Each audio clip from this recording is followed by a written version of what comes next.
Hello everyone, welcome to the channel study blooms. आज हम कर रहे हैं क्लास 9th के चैप्टर पॉलिनोमियल से क्वेश्चन नंबर 2 ऑफ एक्सरसाइज 2.4। अब इस एक्सरसाइज में हमने मोस्टली आइडेंटिटीज़ पर ही काम करना है, लेकिन ये क्वेश्चन क्या बोल रहा है, ये कह रहा है कि evaluate the following product without multiplying directly. मतलब कि नीचे दिए गए जो भी हमारे पास प्रोडक्ट्स है उनको मल्टीप्लिकेशन नहीं करना, डायरेक्ट मल्टीप्लिकेशन नहीं करना है। पर नंबर कौन से, पहले नंबर्स देख लेते हैं। ये है हमारा number 103 multiply by 107। Direct multiplication का मतलब होता है कि 103 को 107 से मल्टीप्लाई कर दो, इस तरह से, जो हमने बचपन में सीखा है। ऐसे नहीं करना है। तो क्या करना है, आइडेंटिटी का चैप्टर है तो आइडेंटिटी के फॉर्म में लिखना होगा। तो सबसे पहले तो हम इसे ब्रेक करने की कोशिश करेंगे।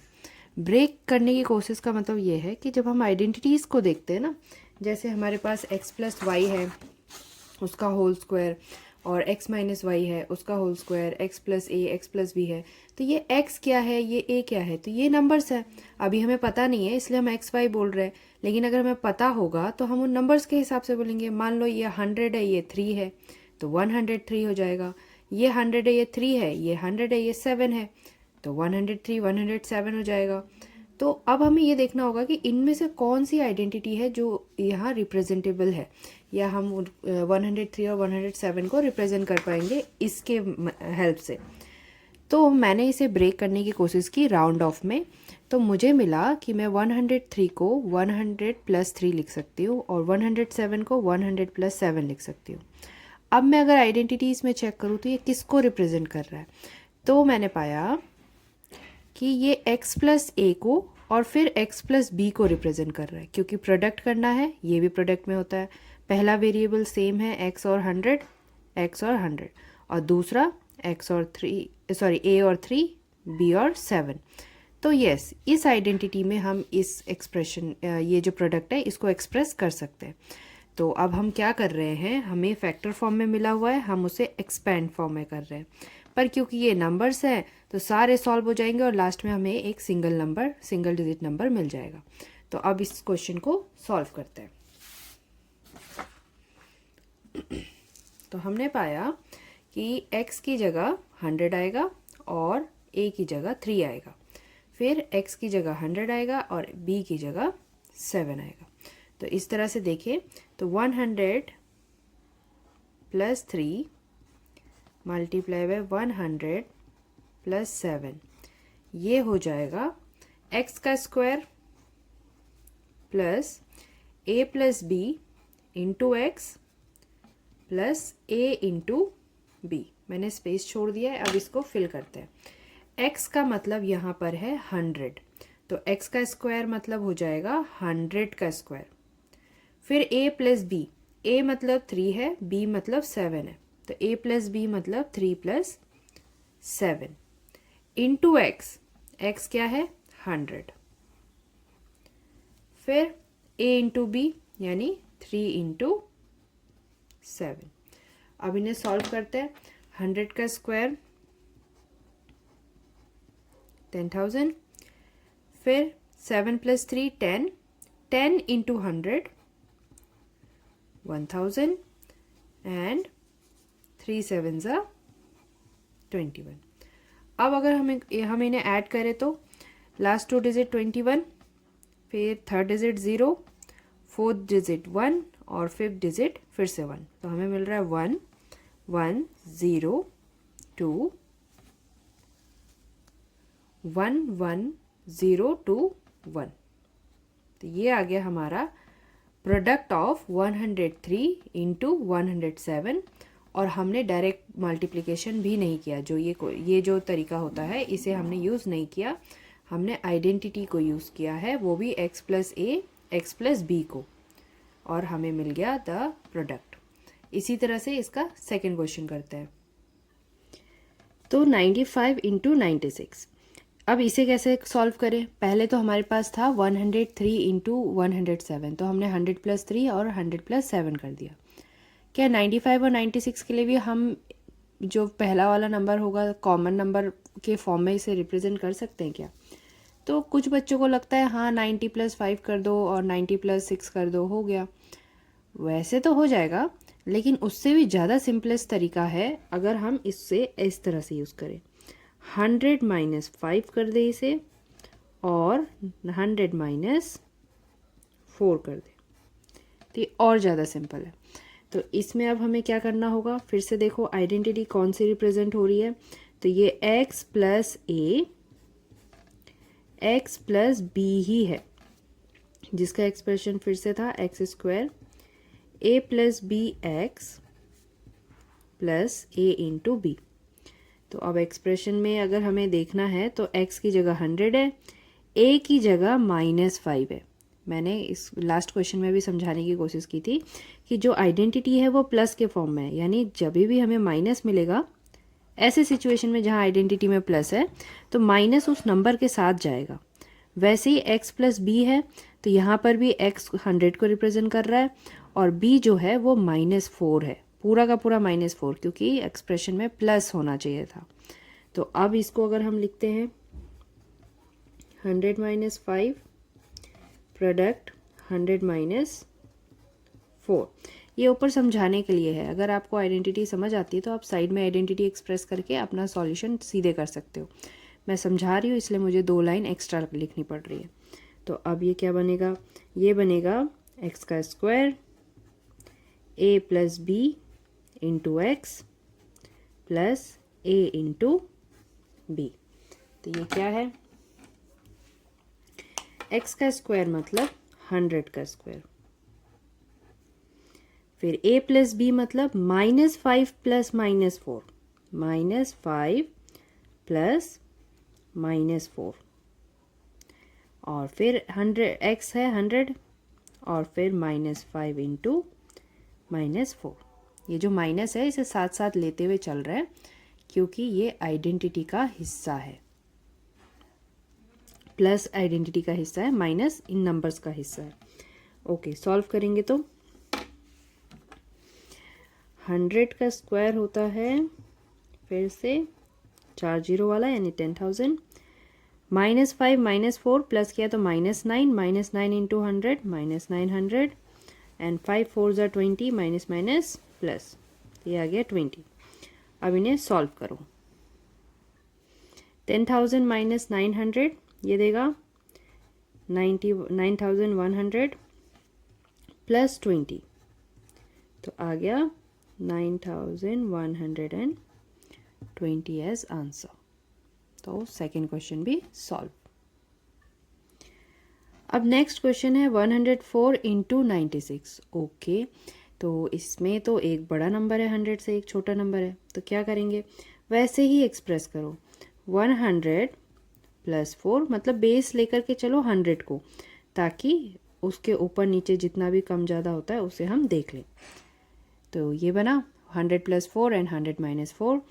ओके, अब ये कौन सी आइडेंटिटी फॉलो हो रही है, तो देखो x प्लस यहाँ पर जो वैल्यू है वही वैल्यू यहाँ पर है, तो हम इसे y मान सकते हैं, x plus y and x minus y. इस बार चेंज हो गई आइडेंटिटी। पहले तो सारे जो क्वेश्चन हम सॉल्व कर पा रहे थे अभी, वो थर्ड आइडेंटिटी x प्लस ए एक्स प्लस बी से कर रहे थे, जिसमें पहला वेरिएबल सेम था, दूसरा वेरिएबल अलग था। अब हमें ऐसा मिल रहा है, पहला और दूसरा सेम है, बस एक प्लस में है एक माइनस में। तो आइडेंटिटी नंबर 4 से हमें मिलता है कि इस तरह का product x square minus y square देता है। तो अब हम इसी को लगाएंगे, तो ये मिलेगा equals to x square minus y square. तो अब सॉल्व करते हैं, 100 प्लस 4 100 माइनस 4, x की जगह 100 है, y की जगह 4 है, फिर से x की जगह 100 y की जगह 4, यानी हमें जब x का स्क्वायर करना है माइनस जब y का स्क्वायर करना है तो x की जगह हम 100 लिखेंगे और y की जगह 4 लिखेंगे। तो ये हो गया 100 के लिए हमें मिल गया 10,000 माइनस 4 के लिए मिल गया 16। तो अब अगर हम इनका सब्सट्रैक्शन करें, 10 में से 6 गया 4, 9 में से 1 गया 8, देन 9। तो ये आ गया हमारा प्रोडक्ट 104 इंटू 96 का। अब बात करते हैं क्वेश्चन नंबर थर्ड का, एक्सरसाइज 2.4 का ही क्वेश्चन नंबर थर्ड है। ये कह रहा है factorise the following using appropriate identities. तो यहाँ पर हमें फैक्टराइजेशन करना है। ओके और ये क्या दिया है, ये एक एक्सप्रेशन हमको मिला हुआ है जो किसी ना किसी आइडेंटिटी को ऑब्वियसली फॉलो कर रहा है, क्योंकि यहाँ लिखा है कि आइडेंटिटी से ही करना है। ओके अब फैक्टराइजेशन क्या हुआ, तो मैंने जब आइडेंटिटी समझाई थी तब भी मैंने बात करी थी इस बारे में, और फिर बताती हूँ। अगर हम कोई भी एक्सप्रेशन को इस फॉर्म में लिखते हैं जहाँ पे हमने x plus y into x plus y लिखा है, तो ये फैक्टर्स है। तो एक एक्सप्रेशन को अगर हम इस तरह से लिख रहे हैं, ये इस फॉर्मेट में लिख रहे हैं, तो ये फैक्टर्स होते हैं। और अगर इस फॉर्म में लिखा है तो ये एक्सपांड फॉर्म है। तो अगर ऐसे है और हम ये बना रहे हैं यानी कि हम एक्सपैंड कर रहे हैं, और अगर हमारे पास एक्सप्रेशन इस तरह से है और हम ये बना रहे हैं तो मतलब हम फैक्टराइजेशन कर रहे हैं। तो यही बस इतना ही डिफरेंस है फैक्टर्स में और एक्सपैंड में। फॉर्मूला एक ही है, करने का हमारा जो तरीका है वो एक दूसरे से रिवर्सिबल है। प्रोडक्ट में मिला होगा उसको हम आइडेंटिटी की मदद से सॉल्व करेंगे, एक्सपांड हो जाएगा। एक्सपांड में मिला होगा उसको हम फैक्टर्स में कन्वर्ट करने की कोशिश करेंगे, फैक्टराइजेशन हो जाएगा। तो अब क्वेश्चन को अगर ध्यान से देखो तो ये जो आइडेंटिटी है, पहली आइडेंटिटी, उसी का राइट हैंड साइड जैसा रिप्रेजेंटेशन है। देखो एक्स स्क्वायर है, एक्स वाई है, वाई स्क्वायर भी है। आगे कोफिशिएंट कुछ भी हो, लेकिन ये वेरिएबल्स इसी पैटर्न में, किस पैटर्न में, x square, x y, y square, यानी कि इसी आइडेंटिटी पे हमें काम भी करना है फिलहाल। और ये दिया हुआ है और यहाँ पहुँचना है। तो कैसे पहुँचते हैं यही मैं सिखाऊंगी, और इसी को कहते हैं फैक्टराइजेशन करना। तो हमारे पास नंबर है 9x square plus 6xy plus y square. तो 9x स्क्वायर है, x के ऊपर तो स्क्वायर है, 9 के ऊपर नहीं है, पर आइडेंटिटी फॉलो करने के लिए हमें दोनों के ऊपर स्क्वायर चाहिए। तो हम क्या करेंगे, 3x का होल स्क्वायर लिख देंगे। अब 3 का स्क्वायर करो तो 9 ही आता है, तो सही चल गया। फिर इधर अच्छा, अब ये कैसे पता चलेगा कि हम कितना सही कर रहे हैं, तो पहले तो देख लो कि कौन सी आइडेंटिटी को फॉलो कर रहा है, जो हमने ऑलरेडी देख लिया था, है ना। हमने पता किया था कि ये इस वाली आइडेंटिटी को फॉलो कर रहा है। तो इसे साइड में लिख लेते हैं ताकि आसान हो जाए। तो 3x स्क्वायर तो हो गया। अब पहले वाई स्क्वायर को देखो, उसे बाद में देखेंगे। वाई स्क्वायर में कोई कॉफिशिएंट नहीं है, तो मतलब ये वाई का होल स्क्वायर आराम से बन रहा है। और बीच में प्लस है 2 इंटू, और यहाँ x और y होना चाहिए। अब मैं इसको चेक करने के लिए यूज़ करती हूँ, ये मेरा तरीका है कि मैंने x का वैल्यू फाइंड कर लिया, मैंने y का वैल्यू फाइंड कर लिया। अगर मैं दोनों को यहाँ पुट करूँ और मुझे यही वैल्यू मिले, इसका मतलब मैंने सही तरीके से अरेंज किया है।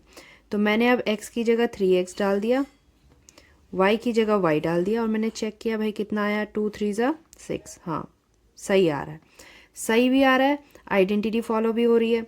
कैसे फॉलो हो रही है कि जो x स्क्वायर था उसकी जगह 3x है, और जो y स्क्वायर था उसकी जगह y है। तो अब हम इसको डायरेक्टली इस फॉर्म में लिख देंगे। कैसे लिखेंगे, x की जगह 3x प्लस y की जगह y ही है का होल स्क्वायर, या उसको एक्सपांड कर दो, 3x plus Y, 3x plus Y. हो गया फैक्टराइजेशन। इसी का फैक्टराइजेशन कहते हैं, जब हम आइडेंटिटी का एक्सपैंड फॉर्म को वापस से प्रोडक्ट फॉर्म में लाते हैं। This is factorisation. अगला क्वेश्चन करते हैं। सेकेंड क्वेश्चन में हमारे पास 4y square minus 4y plus 1 है। माइनस में है एक्सप्रेशन, और माइनस में अगर हम एक्सप्रेशंस को देखें तो एक तो ये वाला है, ये फॉर्म हमें मिल रहा है। बाकी माइनस वाला फिलहाल हमारे पास नहीं है, ये है पर इसमें एक्स वाई वाला फॉर्मेट नहीं है ना। तो ये 3 टर्म वाला नहीं है, सिर्फ 2 टर्म्स है, 3 टर्म वाला ये है। तो इस पर काम करके देखते हैं कि क्या पता इससे काम बन जाए। तो ये क्या बन रहा है, हम अप्लाई करेंगे x square minus 2xy plus y square equals to x minus y का होल स्क्वायर। तो एक्सप्रेशन को उस तरह से रिप्रेजेंट करने की कोशिश करते हैं। एक्स की जगह यहाँ पर y है और y की जगह 1 है, इसका ध्यान रखना है। तो x की जगह y का तो स्क्वायर चल रहा है, लेकिन 4 के ऊपर स्क्वायर नहीं है, तो 4 को स्क्वायर के फॉर्म में लिखना है तो 2 लिखना पड़ेगा। 2 इंटू वाई लिखते हैं तो 4 का, एक्चुअली 2 का स्क्वायर इज 4 ना, तो 4 का हमारे पास 2 कन्वर्जन आ गया, मतलब हम उनको स्क्वायर रूट्स में लिखते हैं। और फिर 1 का देखा जाए तो 1 का खुद का स्क्वायर है, तो हमने एक्स स्क्वायर और वाई स्क्वायर लिख दिया। बीच में माइनस का साइन है तो माइनस रहेगा 2 इंटू एक्स और वाई की वैल्यू। अब यहाँ पे क्या करना है, यहाँ पे हमें चेक करना है कि एक्स और वाई डालने पर यही वैल्यू आ रही कि नहीं। अगर ये वैल्यू आ रही है मतलब हमने सही अरेंजमेंट किया है। Let's check it. एक्स की पोजीशन पे 2y है और y की पोजीशन पे 1 है, तो 2 2 ज़ा 4 एंड y। हाँ, सही अरेंजमेंट हो गया है। सही अरेंजमेंट हो गया मतलब इसके हिसाब से हो गया। पहला x का स्क्वायर हो गया, फिर 2xy माइनस के साथ हो गया, फिर y का स्क्वायर हो गया। तो इसे आप कैसे लिख पाएंगे, माइनस में इस तरह से लिख पाएंगे। तो हम लिखेंगे x की जगह 2y, x 2y की जगह है, और y की जगह 1 विथ माइनस साइन और होल स्क्वायर। तो 2y minus 1 multiply by 2y minus 1। तो ये हो गया हमारा फैक्टराइजेशन सेकेंड क्वेश्चन का। अगला देखते हैं। इस एक्सप्रेशन में देखें तो हमारे पास दो ही टर्म है, x square minus y square. ढूंढो भाई दो टर्म वाला कौन सा है। ये तो 3 टर्म है, ये भी 3 टर्म है, ये भी फर्स्ट सेकेंड थर्ड 3 टर्म वाला है, ये है 2 टर्म वाला, है ना। पूरी आइडेंटिटी की जो 8 आइडेंटिटीज़ की लिस्ट है इसमें सिर्फ ये है x minus y x plus y जो 2 टर्म वाला एक्सप्रेशन देता है। तो यानी कि ये यहाँ पे यही लगेगा। तो इसको पहले यहाँ पे लिख लेते हैं। क्या लिखेंगे कि अगर x square minus y square के फॉर्म में है तो हम उन्हें लिख पाएंगे x minus y x plus y. Let's see कैसे बनता है। अब यहाँ देखो एक्स स्क्वायर तो ठीक है, एक्स का होल स्क्वायर फॉर्म में, वाई स्क्वायर भी ठीक है, टेंशन ही खत्म, यहाँ तो कुछ करना ही नहीं था। नहीं करना था, 100 जो है वो स्क्वायर में नहीं है। मतलब एक्चुअली हमें ना एक ऐसा नंबर चाहिए जिसका स्क्वायर फॉर्म में हमने एक्सप्रेस किया हो, पर 100 खुद स्क्वायर फॉर्म में नहीं है पर किसी और का स्क्वायर है। तो हम उसको ऐसे लिखेंगे y का अपॉन 10 का होल स्क्वायर। अब 10 का स्क्वायर 100 होता है, यानी 100 को हमने 10 स्क्वायर के फॉर्म में लिख दिया, और y के पास खुद का स्क्वायर था, तो ये आ गया x square minus y square. Expression compare करें तो ये जो आइडेंटिटी है उसके हिसाब से x की जगह तो x है, पर y की जगह अभी y अपॉन 10 है। तो अब एक्सप्रेशन को जब हम इस तरह से फैक्टराइज फॉर्म में लिखेंगे तो कैसे लिखेंगे, x की जगह x है और y की जगह y अपॉन 10 है, मल्टीप्लाई बाय x की जगह x है और y की जगह y अपॉन 10 है। तो ये आ गया हमारे पास फैक्टर्स फॉर्म में क्वेश्चन नंबर 3 का आखिरी क्वेश्चन।